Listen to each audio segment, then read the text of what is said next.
Hey guys, RascalRyan521 here to bring you another set review, and in this video we have set 75152 called the Imperial Assault Hovertank, recommended ages 7 to 12, 385 pieces, and retails for $30. I got this set a while back for Christmas actually, so back in December. I just lacked the motivation to get the review done because of course my set reviews are my least viewed videos. And I just, if for some reason, when videos don't get that much views or that much buzz, I don't really, like I said, it's hard to find the motivation to do it. But I'm going to do this one anyway. I'm going to try to make it a short review because I know not a lot of people are going to watch it anyway. So here we go. Let's jump in with the box. So you can see right here we got some nice box detailing. You can see it looks like the scene on Rogue One where they first meet Donnie Yen's character. So that's pretty cool. You can see this little, it's like some sort of sand planet. And you can see the back of the box right there. Just showing some features of the set. For extra pieces, over here, as you can see, we just got some cool like staff bricks and whatnot. We got one of those like pieces that clips onto a figure's back, and some Technic pins and whatnot. But nothing else. Not that much too fancy in there. And then of course we have an extra flick missile, 3 in total with 1 extra. So now starting off with the figures. We're going to start with the Imperial Hovertank pilots. There's only, actually here, I'll show you the one with the gun. There's only, you get 2 of these, they're identical, so I'm just going to show you the one. So if you take a look at the Hovertank pilot, you can see great detailing. I like kind of the leg printing, I think is really nice. I like how the belt matches up with the torso. Really awesome helmet as well. Some really neat back printing. I really like the new design of Stormtroopers they had in Rogue One. I thought that was one of the highlights of the movie.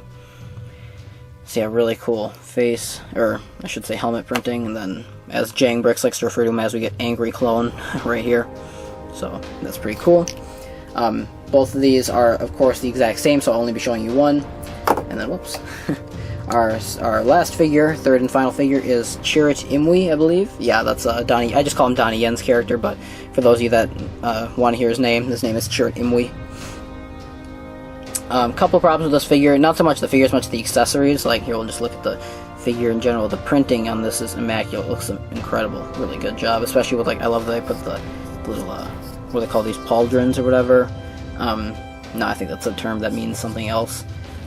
I think pauldrons are like the shoulder armor that the clones would wear. Can't wait. I'm not quite sure with the skirt piece. I don't know what that would be called. But as for the accessory, I feel like the weapons are just too oversized. Like this gun is way too big, I think. I like the design of it, but it's just too big for this figure. As well as the staff. I mean, good lord, look how big they made that thing. That is way too big. I mean, like here, I'm gonna try to put it in his hand. It keeps falling off the stand. I mean, just look at that. That is just way too big. I don't know. Maybe that's just me. Personally, I think the best way they could have done it, and the way I'm probably going to display it, is like this. Even that might be a little too big, but I still think that looks much better than the way they did it. I mean, holy crap. Come on, Lego.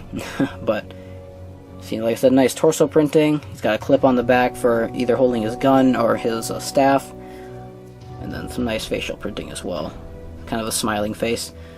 I love the part where they blindfold him, or where they put the thing on him, and he's like, really? I'm blind, So that was pretty good. I love that.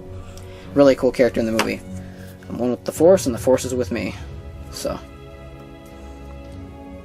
I'm just going to get the staff back in his hand, and then his weapon right there. So, onto the set. The actual set, I think, is really cool. So, I mean, the main draw of this set was definitely not, I mean, the figures are cool too, but I just love the look of this tank. It's so...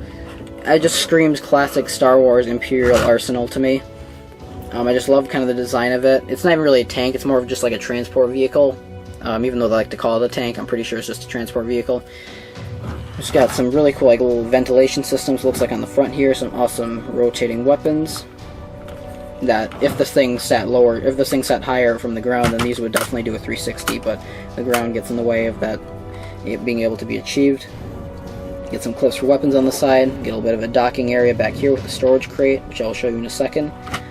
I love that it sits on clear or like translucent wheels, so it kind of gives the hovering effect. Whoops, my bad. So it gives a really cool hovering effect. I like the use of these pieces to kind of create like just a cooler, more unique look to it. Get some like back fins, it looks like, with some more like ventilation stuff. There's the crate again. The size pretty much identical. We get this hatch that opens up right here, allowing us to put a figure in there, as well as this hatch up here which has a sniping spot, and this little manhole cover type of looking thing, so that way you can open that up and put a second soldier in there, second stormtrooper, and you can see we just got, that thing folds over easily, some areas to put the legs, as well as just some red lights, which I'm assuming are meant to represent like controls and buttons. So if we just put this guy back on the tripod, you can see we can fit our stormtroopers in here like so.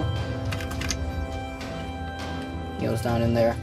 One nice thing about printed legs is the fact that they are a lot more, they bend easier. Let's put the gun in there. You can see we've got both our stormtroopers in there, locked and loaded, ready to go. Close up 2 hatches, bam, bam.